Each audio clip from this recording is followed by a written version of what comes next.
पिछले वर्ष सरकार द्वारा संसद को एक आश्वासन दिया गया था कि प्रेस से संबंधित विभिन्न मामलों पर विचार करने के लिए एक प्रेस आयोग नियुक्त किया जाएगा।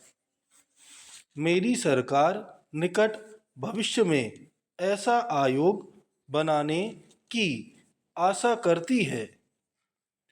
प्रेस विधि जांच समिति की सिफारिशों के अनुरूप संसद के समक्ष एक विधेयक लाने का भी प्रस्ताव है। संसद का यह सत्र मुख्यतः बजट से संबंधित है और इसमें संभवतः अन्य विधानों के लिए अधिक समय नहीं होगा। वित्त वर्ष 1952-53 के लिए भारत सरकार की अनुमानित प्राप्तियों और खर्च का विवरण आपके समक्ष रखा जाएगा।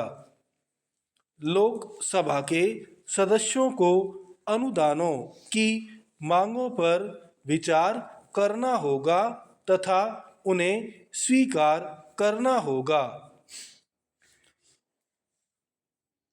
अंतरिम संसद के पिछले सत्र के बाद सौराष्ट्र पत्तन विकास शुल्क, स्थानीय समुद्र सीमा शुल्क को समाप्त करना और पत्तन विकास शुल्क लगाना के निरसन के संबंध में एक अध्यादेश लागू करना आवश्यक हो गया।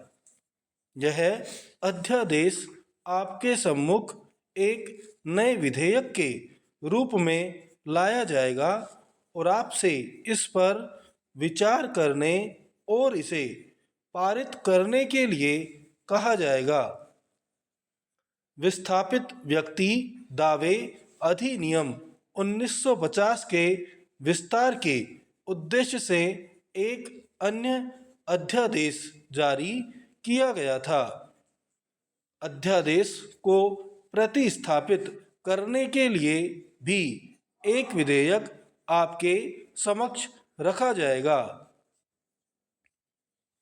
अंतरिम संसद में पुनर्स्थापित किए गए अनेक विधेयक अब व्यापक हैं। इनमें से कुछ जैसे जैसे समय मिलेगा आपके समक्ष रखे जाएंगे। नज़रबंदी निवारण से संबंधित एक विधेयक भी संसद में लाने का प्रस्ताव है। अंतरिम संसद द्वारा चर्चित अनेक विधेयकों में से एक विधेयक जिस पर विस्तार से चर्चा की गई हिंदू कोड बिल भी था। यह भी अन्य निलंबित विधेयकों के समान पारित न हो सका और व्यापक हो गया।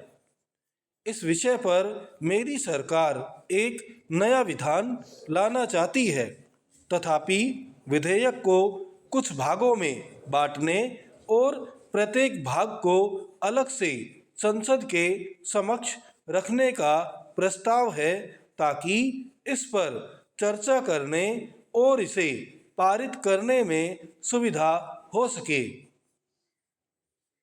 मैंने उन कार्यों के बारे में आपको बताने का प्रयास किया जो संसद के सत्र में आपके समक्ष रखे जाएंगे। मुझे विश्वास है कि आपका श्रम हमारी जनता के लिए हितकर होगा और भारत गणतंत्र राज्य की यह नई संसद मैत्रीपूर्ण सहयोग और कार्यकुशलता का एक उदाहरण प्रस्तुत करेगी। आपकी सफलता आपकी सहनशीलता पर जो आपके कार्यकलापों को नियंत्रित करती है तथा आपके विवेक पर जो आपके प्रयासों को प्रेरित करता है पर निर्भर करेगी। मुझे पूर्ण विश्वास है कि यह विवेक और सहनशीलता हमेशा आप में कायम रहेगी।